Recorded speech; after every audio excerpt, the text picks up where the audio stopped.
કેશોદ નગરપાલિકાની ઘોર બેદરકારી સામે વેપારીઓનો આક્રોશ। જવાબદાર તંત્રને વારંવાર રજૂઆત છતાં કોઈ કાર્યવાહી નહીં। આખરે વેપારીઓએ સ્વખર્ચે દુકાન આગળ રેતી પાથરી। કેશોદના ચારચોક વિસ્તારમાં કાયમી ભરાતા ગંદા પાણીની સમસ્યાથી વેપારીઓ અને લોકો ત્રસ્ત થયા છે।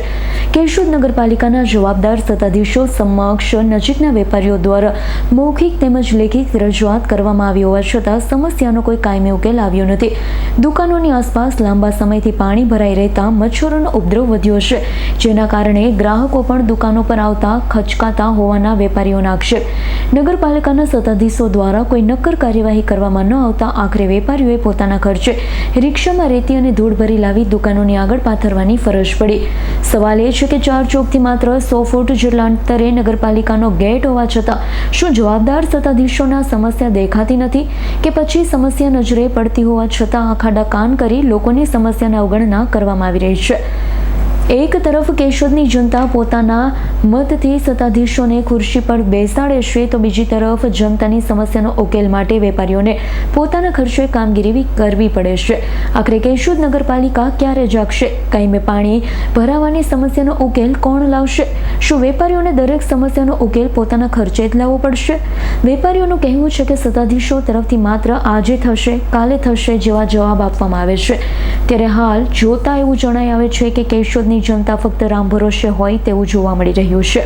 સમસ્યાનો કાયમી ઉકેલ ક્યારે આવશે તે અંગે હજુ પણ કોઈ સ્પષ્ટતા નથી। કેશોદ નગરપાલિકાની કામગીરી સામે વેપારીઓમાં ભારે રોષ અને હવે જવાબદાર તંત્ર ક્યારે જાગશે તે જોવું રહ્યું। હર્ષ વિઠલાણી સૌને જણાવતા કે આપણે કેશોદ ચારચોકસમાં વિસ્તારમાં અહીં 2 દુકાન મુકતા નગરપાલિકા આવેલી હોય અને સત્તાધીશો દ્વારા જ્યારથી આ વરસાદ પડ્યો અમે ચારચોકમાં મોબાઈલની દુકાન ધરાવીએ છીએ। આજુબાજુના વેપારીઓ દ્વારા નગરપાલિકાના સત્તાધીશોને વારંવાર રજૂઆત કરવા છતાં દુકાનની આગળ જે વરસાદનું પાણી ભરાય છે તેના નિકાલ માટે રૂબરૂ નગરપાલિકામાં જઈને પણ આપણે અરજી કરેલી છે અને કીધેલું છે સત્તાધીશોને। તે છતાંય સત્તાધીશો નગરપાલિકા આપણે 2 દુકાન અહીં બાજુમાં મૂકતા જ છે, દરરોજ અહીંથી નીકળવાનું હોય છે સત્તાધીશોને, એ લોકો જોવે છે છતાં આંખે પાટા બાંધેલા હોય એમ કામ નથી કરતા અને રજૂઆત કરી છે। છેલ્લે આખરે બધા વેપારીઓએ પોતાના સ્વ ખર્ચે અહીં રેતી નાખવેલ છે અને નગરપાલિકાના સત્તાધીશો દ્વારા જવાબ મળે છે કે કાલે કરી દઈશું, કાલે કરી દઈશું। છેલ્લા 30 દિવસથી આ એક જ જવાબ મળે છે પણ કરતા નથી। છેલ્લે પણ એમ કીધું કે સવાર સુધીમાં થઈ જશે અને એ કાર્યવાહી ન થતાં સ્વ ખર્ચે બધાએ આગળ રેતી નાખવેલ છે અને આવું ગંદુ પાણી જેમાં ડેન્ગ્યુના મચ્છર હોય, આરોગ્ય શાખાને આપણે પણ જાણ કરીએ છીએ કે આરોગ્યની ચિંતા કરતા હોય આપ તો આ ડેન્ગ્યુ મચ્છર આવા થાય અને જો પબ્લિક હોસ્પિટલ સુધી સારવારમાં જાય અને ખર્ચો આવે ત્યાં સુધી આપ રાહ જોશો કે શું કરશો? નક્કર કાર્યવાહી છતાં સત્તાધીશો કોઈ પણ કાર્યમાં આગળ વધતા નથી, ખાલી જવાબ આપે છે અને છેલ્લે આખરે પણ અમારા ફોન ઉપાડતા બંધ થઈ ગયા છે।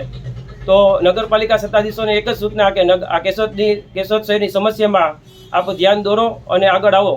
બાકી આ પબ્લિકનો શું વાંક છે? તમને આગળ લઈ આવ્યા મત દઈને અને તમે જવાબ નથી આપતા। આખરે તમારો રસ્તો પણ આ જ હોય છે, દરરોજ અહીંથી નીકળો છો, એ છતાંય તમે જો કાર્યવાહી ન કરી શકતા હોય તો શું કામનું?